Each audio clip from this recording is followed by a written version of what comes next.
It's the Kyle Hyman Show on Redeemer Radio. This is Kyle Hyman, and it is always a pleasure to have our next guest on the show. She's here to talk about Catholic wisdom for a mother's heart. Thank you for being here, Donna-Marie Cooper O'Boyle. Thanks so much, Kyle, for having me. It's my pleasure. How long have you been a mom? Well, should I really admit that? Because, and pardon my voice, everyone, I have a cold. But my oldest son, every time he turns another year older, I always say, wow, how did that happen? Because he's the same age as me. Right. So I've been a mom really for 41 years. Congratulations. How many children do you have? I have 5 children and 2 grandchildren. Oh, nice. Yeah. For you, what was the hardest age or phase to get through with your kids? Well, that's a good question.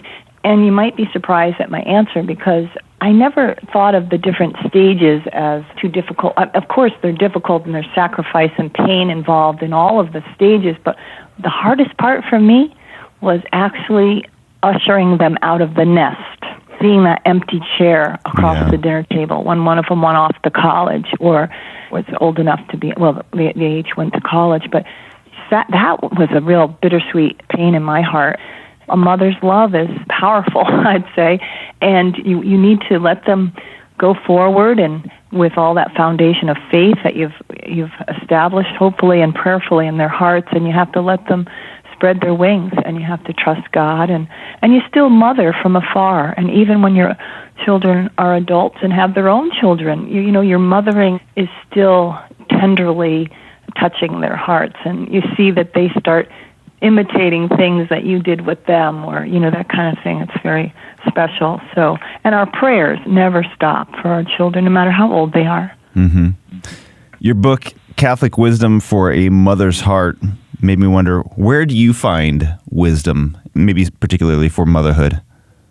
Oh, that's a great question. Well, I think we need to be really well-formed in our prayer lives and our spiritual lives, really have that foundation of prayer and to be in touch with what our church teaches. And so I found a lot of wisdom from the saints, of course, from the church and the catechism. And I learned a lot. I happened to be friends with Mother Teresa for 10 years, so that was quite a blessing. I learned a lot from her and Father John Hardin.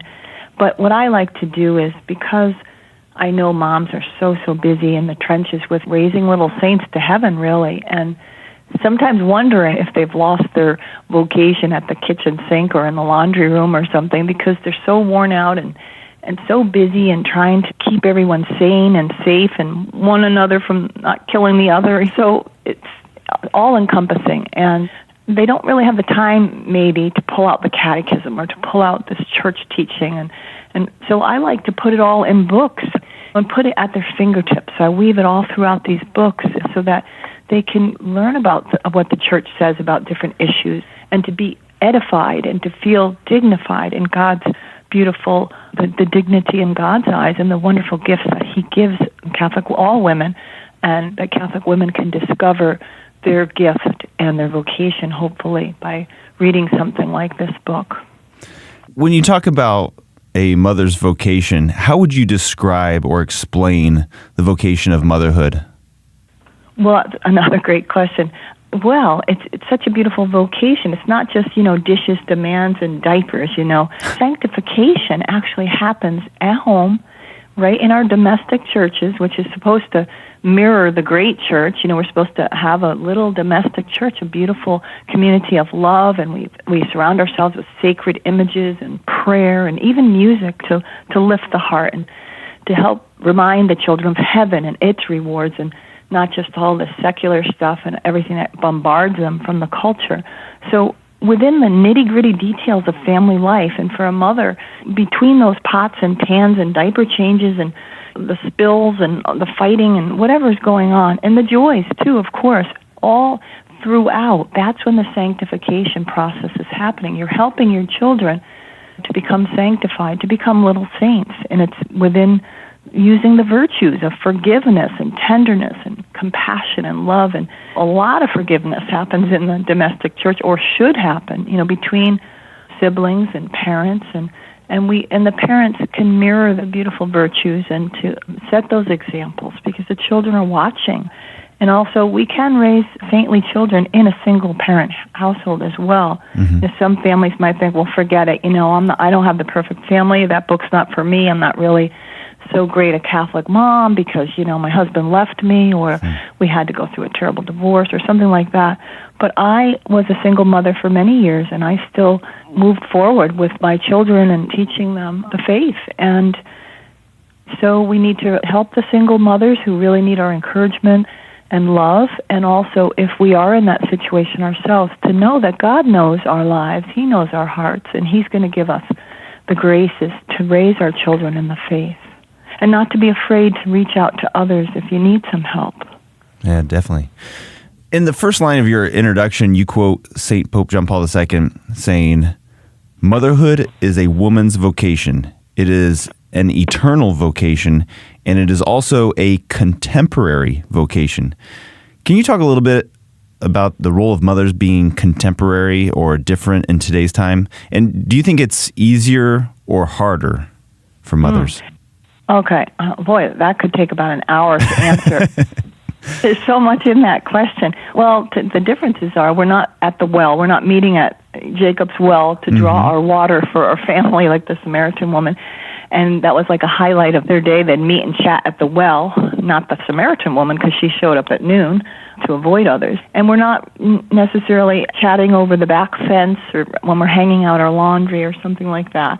We're in a more modern day now, contemporary time, and we have the technology of the world at our fingertips, but we need to keep it at bay as well. The mom has to set the parameters to make sure we're not bringing in that ugly stuff from the world into our homes, and we have to have limits on things or cut things out totally if they're going to be harming our children. So there's a lot to contend with. Mothers today have to have an eye on the culture, but also pull their children's hearts to the heart of the home. And so we have a lot to deal with, but God grants the graces, and we can give the kids that foundation by praying and teaching them how to stay on that straight and narrow path. There's a lot, as you know, going on in the world today, and so I think our role and our vocation is more difficult in some ways, but it's also, we have the benefit of 2,000 years of church history, that we can tap into and learn from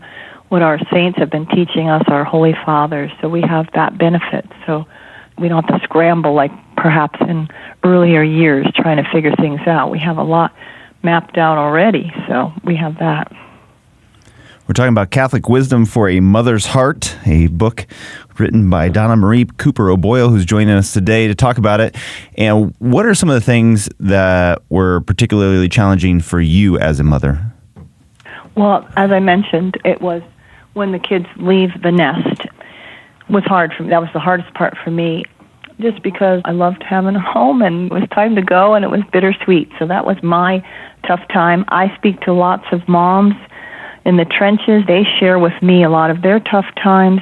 One of them, I think that's hard for moms, is that when they're up at night and they're not getting sleep, or their child is teething, and the other one is into some other problem. Their teenager might be going through things, and you feel you can't stretch yourself to take care of everyone. You're exhausted.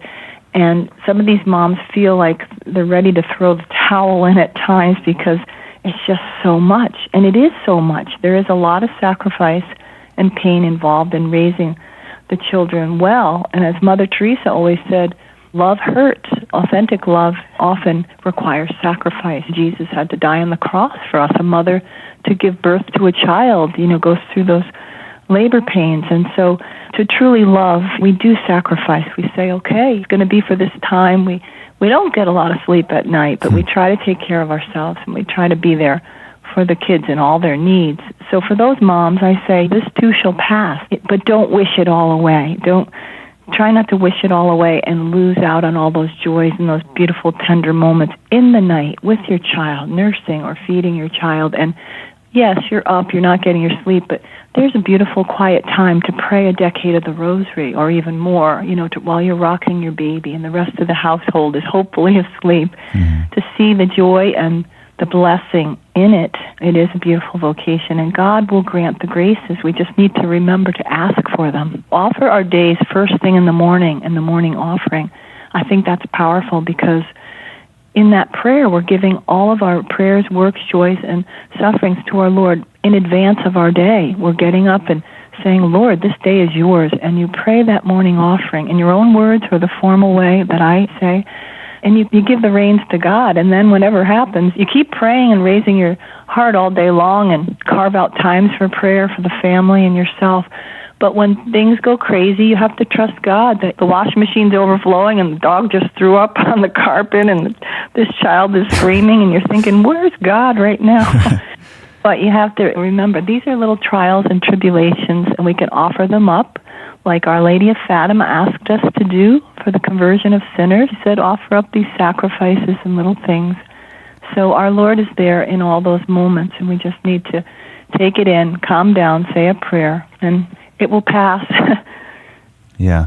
Well, this is going to be a great resource. I like it's got short chapters. You've got stories, poems, recipes in there as well. Can you talk a little bit about the layout of the book and how you hope this helps mothers?